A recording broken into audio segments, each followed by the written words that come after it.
So hey, good morning folks, and welcome back to another video on the Triumph Tiger 1200 Rally Pro. Now on today's video, we're just up in the Trough of Bowland. Beautiful, stunning area. The weather's holding out this morning. It's raining this afternoon, so I thought I'd come out this morning, just park up somewhere, grab a coffee, and just show you the bike. Now I've added a few bits to it and also powder coated some parts and things like that. So stay tuned for that. We'll be right back.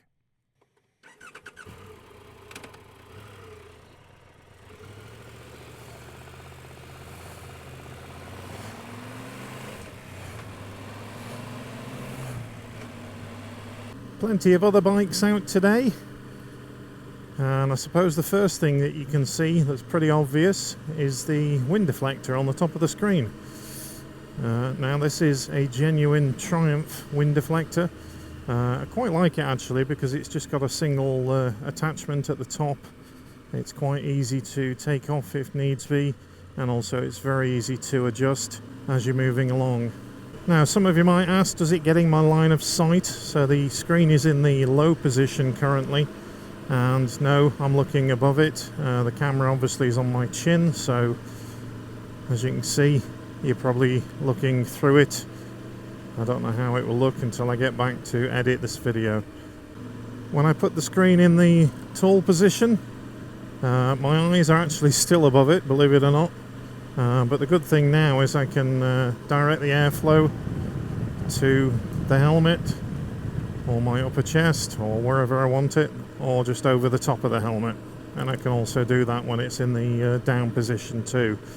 So it not only acts as a wind deflector to get that air over your helmet and put you in a bubble when you're touring, but also if you want a bit of extra ventilation, you can use it to force air towards you as well, which is great when you're wearing one of these mesh jackets. This one's from Merlin. If you've not watched the channel before, this is the Shenstone jacket, UK company. And I think I mentioned it on another video, but you've got the tank bag from SW-Motech. I'll give you a look at that when we pull up somewhere. One thing I find great about this Tiger is the shift assist. Just down blips. Upshifts are really seamless, really smooth. Really a great feature to have on a bike. Beautiful little village just coming into here. This is called Abbeystead. Lovely cottages. Even got a school just there on the left. I mean, look at that old cottage there. I don't know what year that is. It did say on the plinth above the door just there. I think it was 1800 and something. But yeah, beautiful area. You've got the nice river that runs over the middle of it just here. Absolutely lovely.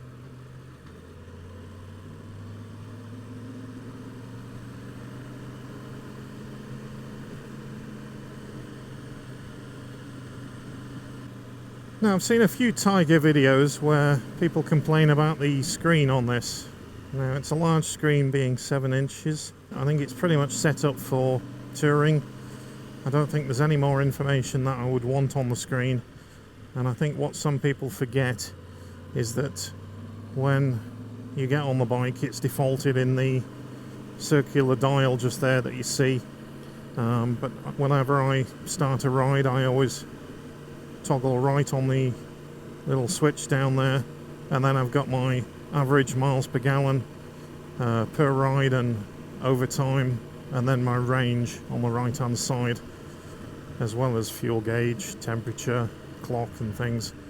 So for me, that's all I need for touring.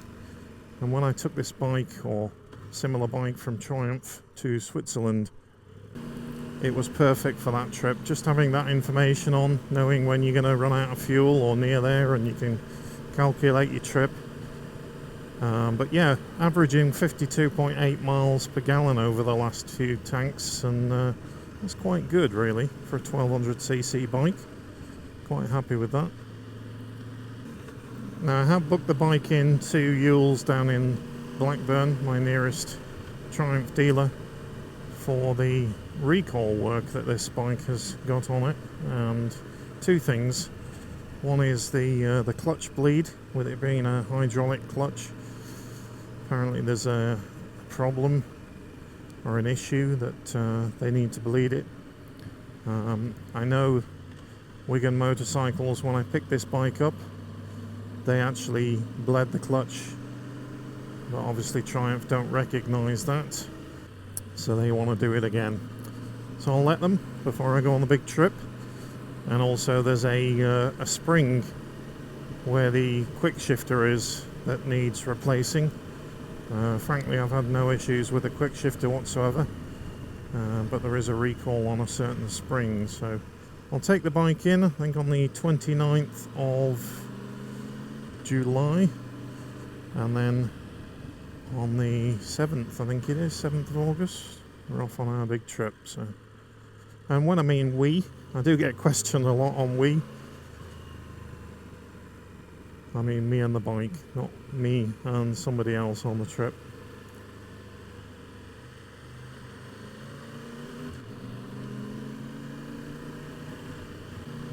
Now if you're looking to come up the valley here and have a picnic any day, then I can highly recommend this road just here.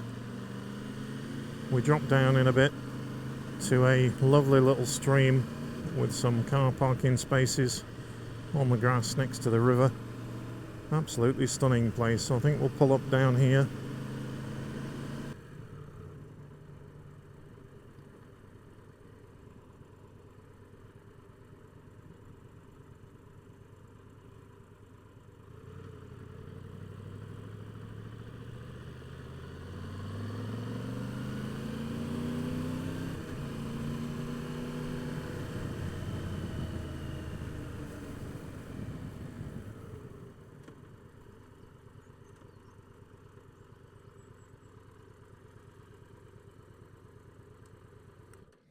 Okay, so we've found a nice little spot next to the stream just here. Like I say, it's really great for picnics. Just pull up with the family. Nice sunny day, can't go wrong. Okay, so the Tiger 1200 Rally Pro. You've seen this in a previous video if you watch the channel. If you don't watch the channel, you'd like to subscribe and give us a big like, then please do.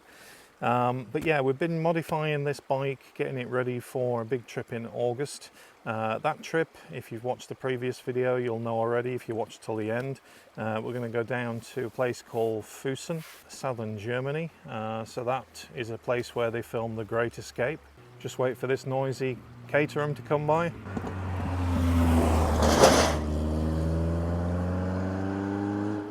As you see, it's a popular road. So yeah, we're going to Füssen in Germany. Great Escape was filmed there. So we're going to try and find the field where Steve McQueen jumped over the barbed wire fence. Doubt it if we will, but it'll be nice to have a look around the town of Füssen as well. And then from there we're going to head down through Austria, probably stay a night in Innsbruck, and then from there try and head down, that's the plan anyway, towards Venice, before we then make our way back, hopefully the Route Napoleon just above Nice, all the way up through and back into France. So one thing that was bugging me on this bike a little bit was the engine bars and the skid plate underneath, which were grey. I'll pop a picture on screen just now, you can see how it used to look. And then obviously back to this video where you can see now that I've powder coated the engine bars white. I've also powder coated the skid pan underneath satin black as well. And I'll show you a little bit closer, you can have a look at those in a second. The other item that was grey that I didn't like and I wanted to tie in with the white frame was the rear foot peg holder as well, the hanger. So I've done that as well. So let me grab the camera and I'll show you a little bit of a close-up of those. Okay, so you can see there the skid pan powder coated black, and then you've got the white powder coated crash bars, and again just here I've powder coated these white to match up with the frame. I should have powder coated this really on the foot peg, but I didn't. Maybe I'll send that in to be powder coated white, or I'll just leave it silver. Not sure yet, but anyway, I think I'm about done. So the other things that I said I wasn't going to get on this bike, as you can see here, it's got the rear panniers. I did have the top box on the MT10 that I used to own, so I swapped that over and put it on this bike, which it suits and fits. Just give you a look at that from the rear. as you can see there. The panniers, while they stick out, they're pretty even. I know on the Triumph Genuine accessory ones, some people mismatch and get a larger one on the left than the right. These are Givi Dolomitic panniers, as you can see just here. These are 37 litres each, and what I love about these is that they have the carrying handles on the top, so literally when you take them off you can carry that into your hotel room. I have got inner bags coming for these panniers, and I'll be popping those in next week. But yeah, I think it looks pretty good with those on now. I've added a water bottle, as you can see here, and this is really good. Just didn't do that very well, did I? But yeah, that just unclips. You pop your water bottle in there, and then you clip just there. You have got a slot for a padlock if you wanted to lock it on, but I thought that was good to add. And then I've got some water, very accessible when I'm en route anywhere. But yeah, the panniers are good because you've got sections here you can actually strap stuff to the top like other panniers out there on the market, but I just liked these because they're a little bit rounded off on the edge, and they just sort of suit the bike a little bit better. Prefer black so it matches the top box too. So that's the Givi panniers. I'll give you a look from the front so you can see they don't stick out too much. I'll try and get the camera angle straight. So they don't stick out past the bars, which is great, so that if you're filtering through traffic, then you're not going to have an issue. So what else did I do on the bike? Well, you probably won't notice it, but that seat that's on there now is a heated lower seat. So it enables me to flat foot the bike. It's actually 20 millimeters lower than the stock seat, and also it's heated. I think you give away a little bit of comfort, but it has got lots of padding, and I've just been on the road for about half an hour now just testing it out, and it's actually really comfy still. The other item I put on the bike was a tank bag. This is the SW-Motech Micro Tank Bag. Just clips on and off of a tank ring, and it's expandable too. So for touring I find that really useful, just for keeping your wallet and things, easy accessible stuff. And with the tank being quite high on adventure bikes, I didn't want something too big. So as we mentioned on the way down, we've got the screen deflector on the top, so you can deflect air into you or over your head. And yeah, I find that really helpful, especially on touring, long distance motorway riding and things. Other things, I don't think I've shown you this before, but there's a headlight protector, original OEM one, that fits into some clips that they provide and some special places, so that's really good. Really like that. A few bikes.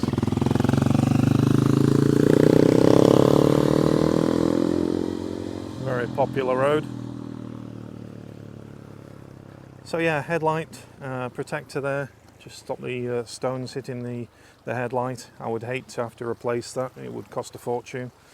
One thing I do need to put on is the fender extender that Pyramid Plastics have sent me. It's a modified one to suit this bike. I need to get that put on at some point.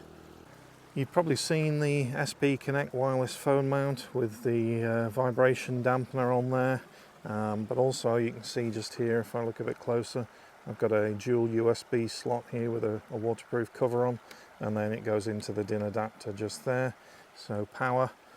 Now, one other thing I love about this bike is the backlit switches. I don't do a lot of riding at night, but certainly it would help to see what you're pressing. And also, when I put the heated seat on and plug that in, there's your heated seat switch. Boom.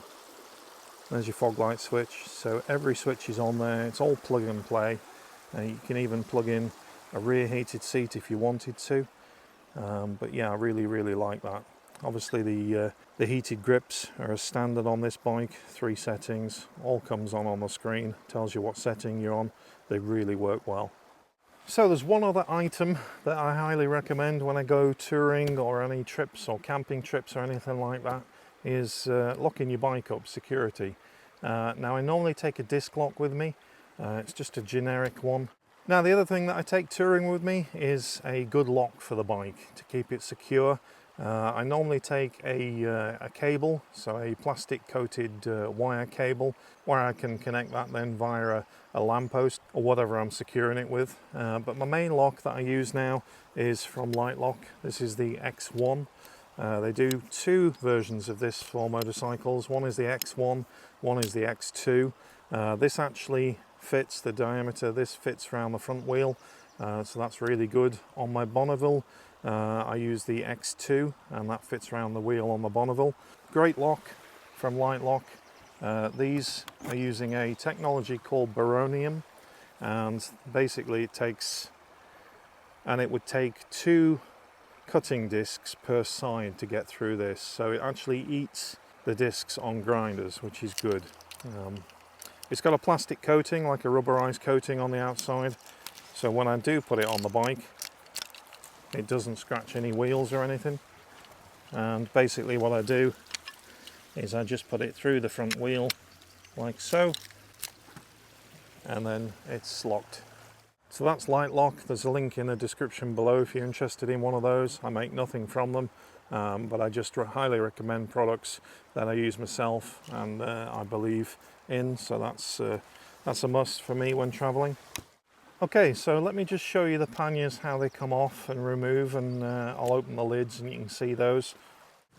So where the key goes in, you've got a dust cap on the back, literally. What I've done is I've keyed this one to all 3 boxes with different locks, and then just opens. I have got some cargo nets to go in the top of these coming, as well as the inner bags like I mentioned. But if you want to take it off, literally you just unlock it, and then on the bottom here you just twist, and then the bag comes off. To put the bag back on, locate the 2 lugs at the bottom, and then just lock it, just like that. Dead easy to put on and off. Show you again, just like that. Twist and then off. What I'll do is I'll show you the pannier racks. As you can see just there, they're pretty low profile. They sit quite close to the exhaust just there, and with them being black, they kind of just blend into the back of the bike. Some people have powder coated these white to match the frame, but I like to be a little bit inconspicuous and let them blend into the background. Happy with those.